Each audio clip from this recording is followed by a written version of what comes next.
Assalamualaikum warahmatullahi wabarakatuh. Perkenalkan kami dari kelompok 1 yang saya hormati Ibu Lita Lakolo sebagai dosen kimia teknik dan yang saya hargai teman-teman kelas D sekalian. Perkenalkan, nama saya Nazwa Wailisa, saya sebagai moderator. Perkenalkan, nama saya Sofia Ramadhani Keliwawa. Di sini saya sebagai pemateri 1 yang akan membawakan materi yaitu definisi kimia dan hubungan kimia dengan teknik sipil. Perkenalkan, nama saya Muhammad Salahuddin Alayubi Umar. Saya di sini sebagai pemateri kedua akan membawa materi tentang penjelasan contoh peran kimia dalam teknik sipil. Perkenalkan, nama saya Theodorus Girenyan. Di sini saya sebagai pemateri 3 yang akan melanjutkan materi dari pemateri 2 tentang penjelasan contoh peran kimia dalam teknik sipil. Nama saya Kiki Ramadhani Latumuri, NIM 202373159. Di sini saya akan melanjutkan materi yang dibawakan oleh pemateri ketiga, yang saya akan lanjutkan dengan materi keempat, yaitu penjelasan contoh peran kimia dalam teknik sipil. Nah, pada materi pertama ini kita akan membahas tentang apa itu kimia dan hubungan kimia dengan teknik sipil. Definisi secara umum, kimia adalah cabang ilmu pengetahuan alam yang mempelajari sifat, struktur, komposisi, dan perubahan materi. Sedangkan secara umum, kimia memeriksa segala aspek materi, mulai dari partikel-partikel, subatomik, hingga molekul yang lebih besar. Kimia mencangkup pemahaman tentang bagaimana unsur-unsur kimia berinteraksi satu sama lain, dan bagaimana reaksi kimia terjadi. Sedangkan yang kedua yaitu hubungan kimia dengan teknik sipil. Hubungan antara kimia dengan teknik sipil yaitu membantu dalam proses konstruksi suatu bangunan, mulai dari memperkuat, memperkokoh, memberi nilai keamanan, dan memperindah suatu bangunan. Berikut contoh-contoh peran kimia dalam teknik sipil. 1. Menggunakan metode kimia untuk membuat beton yang kuat. 2. Penggunaan zat kimia untuk mempercepat proses pengeringan beton. 3. Penggunaan bahan sintetik dalam dunia konstruksi, misalnya lapisan waterproofing pada beton. 4. Mengurangi kadar keasaman pada air yang akan memengaruhi kualitas dari beton. 5. Jenis, kualitas, dan penggunaan cat pada kayu, beton, besi. 6. Zat kimia untuk mengawetkan kayu. Sekian materi pada materi 1 ini.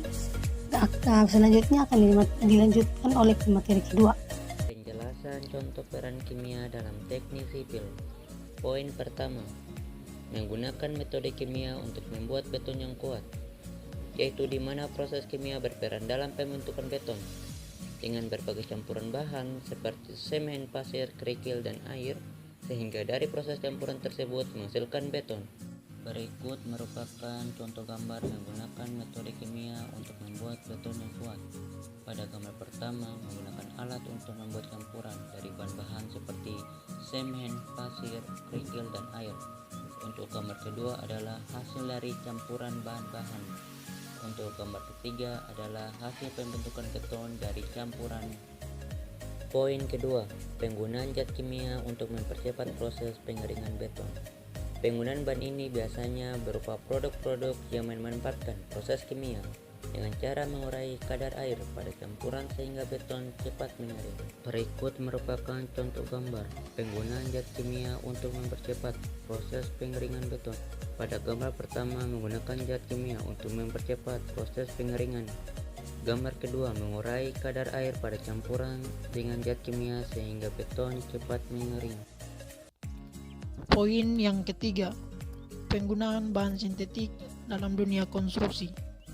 Misalnya lapisan waterproofing pada beton. Bahan kimia ini adalah bahan yang fungsinya melindungi bangunan dari kebocoran berupa air hujan atau bagian-bagian bangunan yang berhubungan dengan air. Berikut contoh gambar. Pada gambar pertama merupakan contoh penerapan bahan sintetik waterproofing pada sebuah dak bangunan. Sedangkan pada gambar kedua merupakan contoh penggunaan bahan sintetik waterproofing pada atap bangunan. Poin yang keempat, mengurangi kadar keasaman pada air yang akan mempengaruhi kualitas dari beton. Pada umumnya, air memiliki pH atau kadar asam, sehingga dengan ilmu kimia, kita dapat tahu bagaimana cara menurunkan pH air, sehingga kualitas beton juga terjaga. Contoh gambar. Pada gambar di bawah ini, gambar pertama menunjukkan bagaimana tingkat keasaman pada air, sedangkan pada gambar kedua menunjukkan bagaimana cara menurunkan pH pada air dengan menggunakan akar pohon apung. Poin yang kelima, jenis, kualitas, dan penggunaan cat pada kayu, beton, besi. Pada umumnya penggunaan cat tidak sembarangan digunakan. Jenis cat harus sesuai media dan kualitasnya, maka disitulah ilmu kimia berperan. Seperti cat pada beton dan cat pada besi yang ditunjukkan pada gambar poin kelima.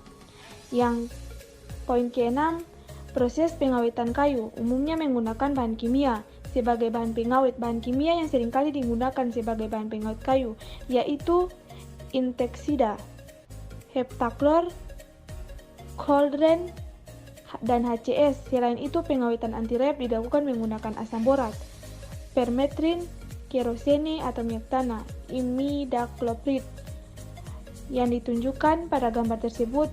Ya, mungkin itu saja hasil presentasi kami, dan kesimpulan dari hasil kerja kami yaitu setelah kami mengikuti materi ini, kita bisa tahu bahwa peran ilmu kimia sangatlah penting dalam kehidupan sehari-hari. Lebih khususnya di sini yaitu peran ilmu kimia dalam teknik sipil, karena hampir setiap aspek dan elemen dalam sebuah konstruksi tidak pernah lepas dari peran ilmu kimia yang membuat konstruksi itu memiliki nilai kekuatan, ketahanan, keamanan, dan keindahan.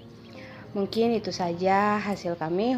Saya ucapkan wabillahi taufiq wal hidayah. Wassalamualaikum warahmatullahi wabarakatuh dan selamat siang.